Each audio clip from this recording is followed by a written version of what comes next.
Welcome back to Shantae and the Seven Sirens. We start off with a fancy cutscene to introduce the boss. Uh, Now, why, for some reason, this is the only siren that's like 99% human when you see her it, body. uh, did Well, we don't learn anything did about did them, this one though. just That's the No. did, thing. did this one just wander in from an audition set for Chrono Trigger or something? Maybe. She looks like she could be a Luca knockoff. I mean, we don't ever really learn much about the Sirens other than that they're here and Somehow, I think the whole Seven Sirens storyline was written after the bosses were designed, because the boss designs so far just look like, well, we want them to be cute and female, and that's as far as we've gotten. But let's just draw That's- some stuff. I mean, that's way forward in a nutshell, though, is make their characters cute and female. Like, that's I know. literally all of them. I know, but it feels like in previous games they at least had an idea of the story significance of the bosses before they designed the bosses.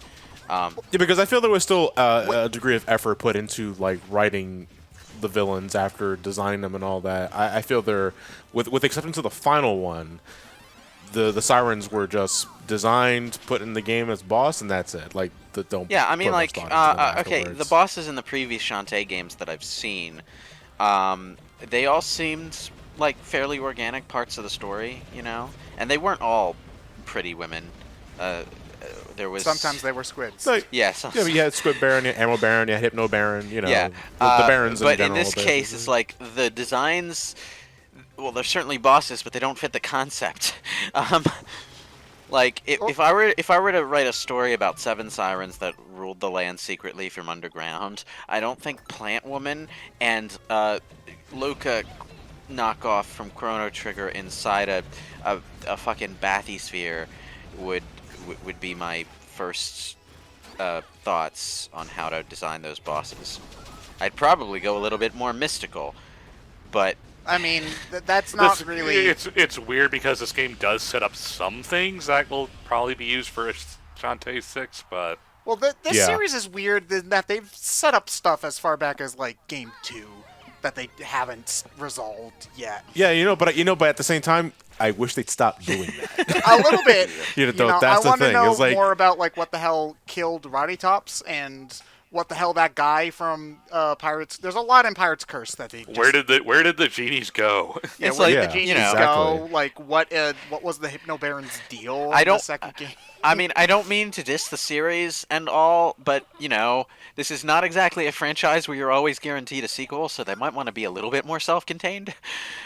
Yeah, that's what I mean. Is like, But I know I feel Shantae is like the one thing WayForward can kind of rely on, Kind of, I comparatively suppose. speaking. But, you know, not like... they're obviously not making these games as yearly releases either. Yeah, So- which I think is to benefit. I mean, Yeah, it feels well, like yeah, it's yeah, a little I bit feel- more constant, but that lately. But that's just because Half Gene Hero got consistent support for like. Well, 2 or I 3 guess all I'm saying is that maybe they should stop planning 3 games ahead and start planning 2 games ahead instead. I don't think they're planning any games ahead. I think that they're just making up crap as they go along. That probably isn't true, just because of how convoluted the writing process in games development tends to be. Like, they probably have a general idea of where they're going. I do feel but- that they are reaching a boiling point though when it comes to like Next game, I think, is going to have answers for some yeah, things. because there's a couple of things dropped here, and there's also a few winks and nods to previous continuity with a couple of things here that I think that okay, it sounds to me that they're reaching an apex of something, but I do think they spend too much time like teasing certain plot elements that doesn't go anywhere within That's the kind context of the that's game. kind of the BBC Sherlock problem, and I hate to make that comparison to something as cool as Shantae, but it's true. it's an issue when the bulk of your storytelling is mostly just here's an interesting thing that we might expand on later. Something interesting might happen with it, and you're constantly doing that instead of having the Yeah, I would say interesting probably thing the most egregious example in this game is that book that Harmony gives to Shantae.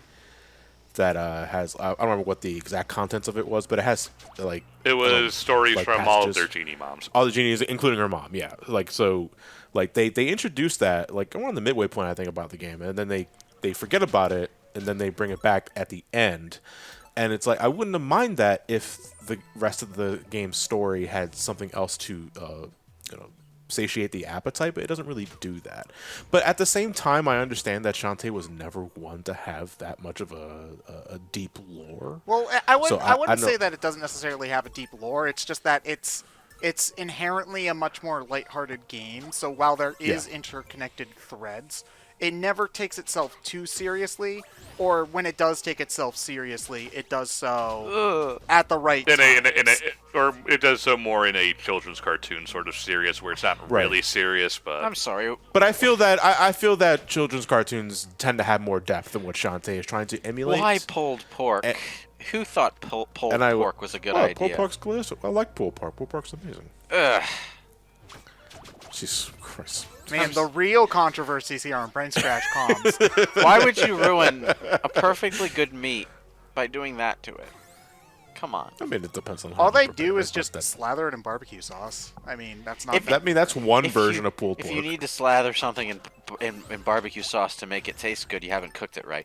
Well, that's my general argument against gravy in general. Like, I don't really. I like mean, I'm going to side a little bit with Lewis on this one, if only because I live in the South, and the idea for Southern cooking is throw tons of gravy and or barbecue sauce on it to the point you can't feel the meat at all. Yeah. I don't even recognize On the it. other hand, your pizza sucks. So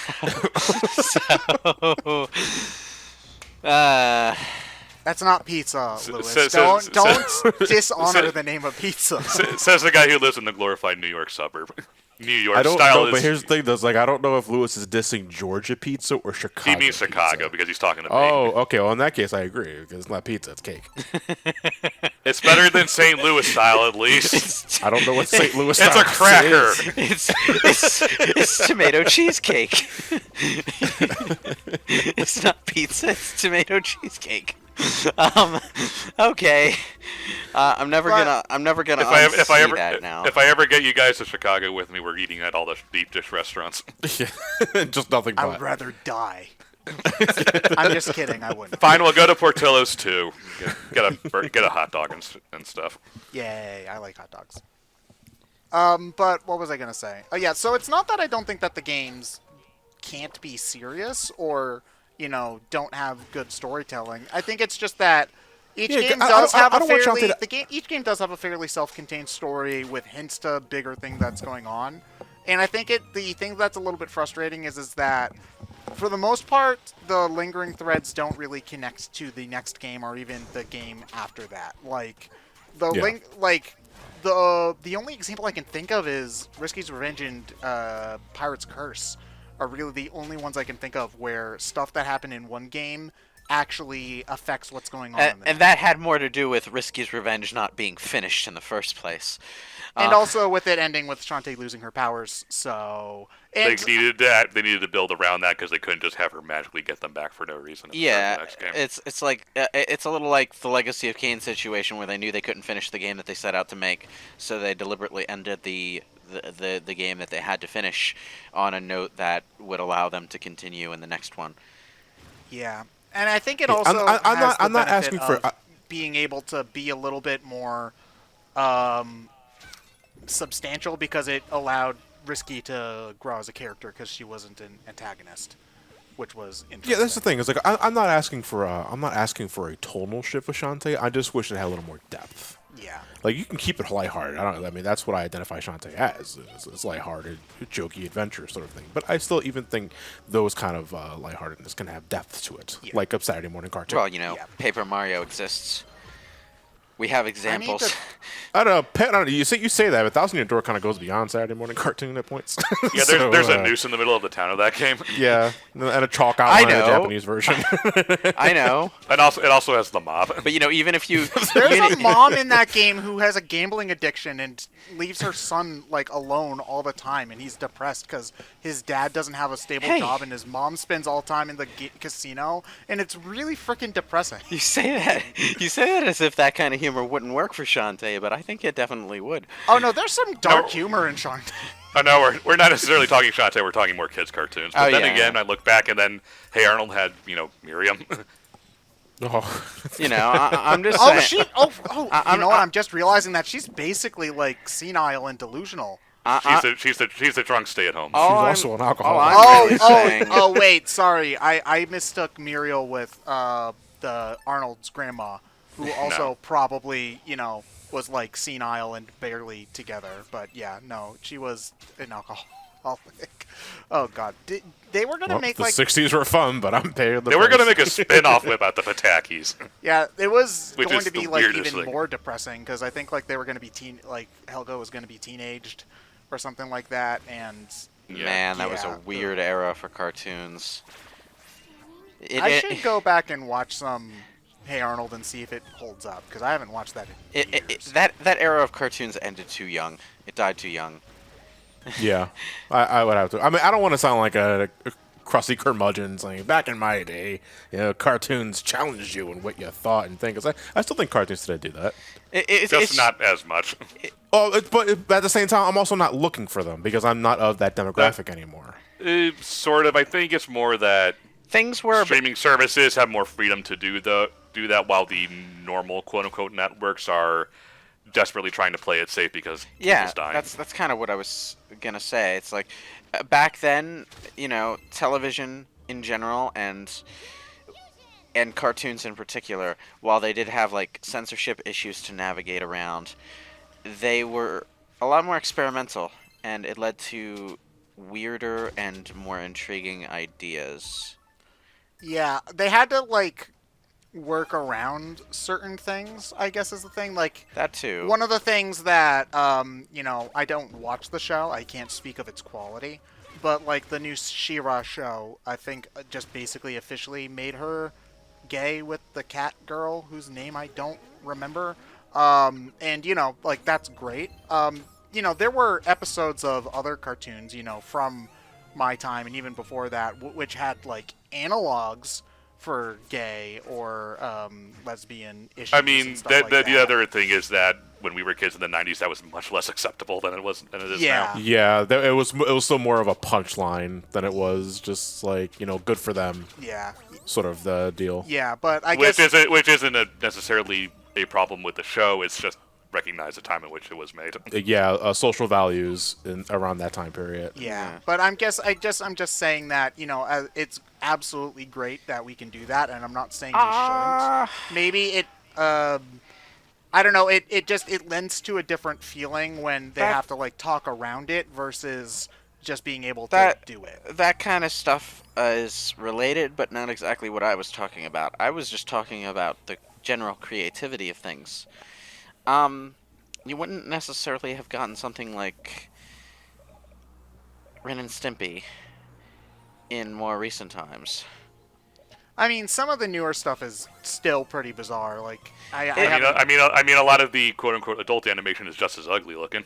Well, but I guess I bring up Ren and Stimpy because when I think of Ren and Stimpy as experimental, I think it more in the sense that they were trying really hard to nail not just gross humor, but also the animation that went along with it.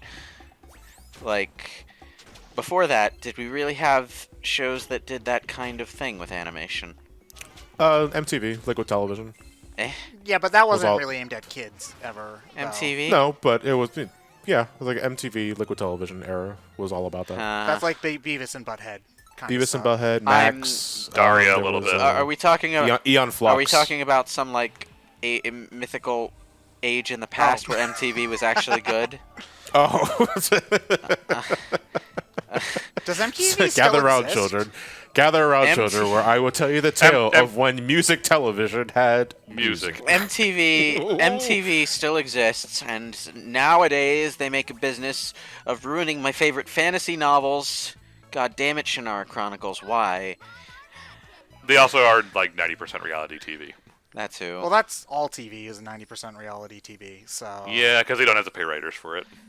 It's just,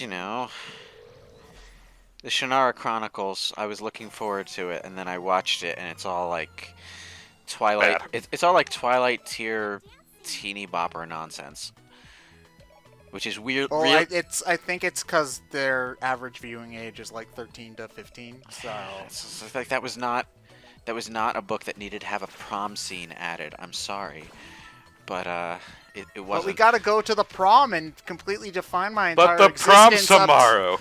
That actually really annoys me that so much stuff like idolizes the prom as if it's anything more special than just going to A cheap, Dave & Buster's and it's a dancing cheap, for an hour. it's a cheap high school dance. It's like, Yeah. stop. I Just mean, try I to don't ask- want to make it less important to people who like it. If it's your thing, then cool, but just try to ask the DJ for one slow song so that you can have a nice moment with your date. It's not gonna happen. oh my god, you're already maxed out on money. Yeah. Wait, really? Oh, so the homing rockets actually, I forgot they were in the How- game. They're how- good.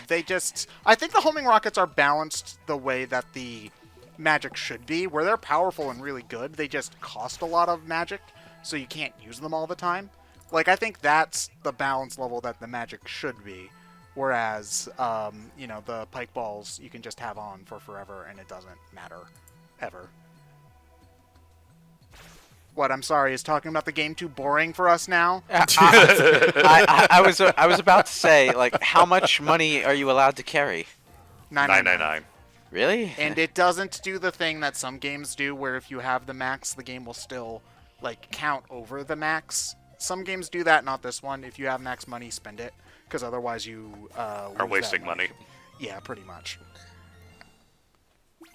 Because, like, actually, you know what? I can't think of too many games where money does that. I can think of several where extra lives do that, but I can't think of any where money does that specifically.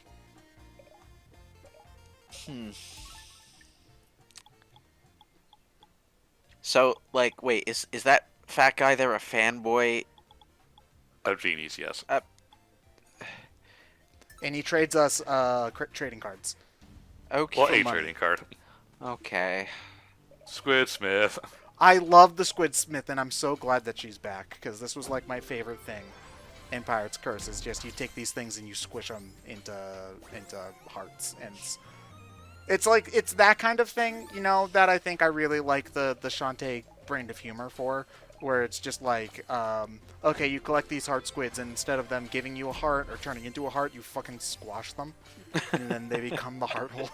And Like, I'm glad they fixed the animation, because in Risky and Pirate's Curse, where Shantae was standing when she did that little holding out the little hammer animation, it looked like she was injecting you with the heart squids. Oh, God. Hi, Sky, still being a bitch, are you? Yeah, she basically is. Also, whoever they got to do Sky's drawings for this game was very happy to do so. Sky! Sky, why? She really just comes across as being a jerk for no reason in this game. I mean, is it's the a thing. funny kind of jerk, but I mean, yeah, but it just goes against her personality from the other games, where she cared about what was going on. yeah, I know. It's strange writing decision. We will see more about how Sky blows us off in the next part of Shantae and the Seven Sirens.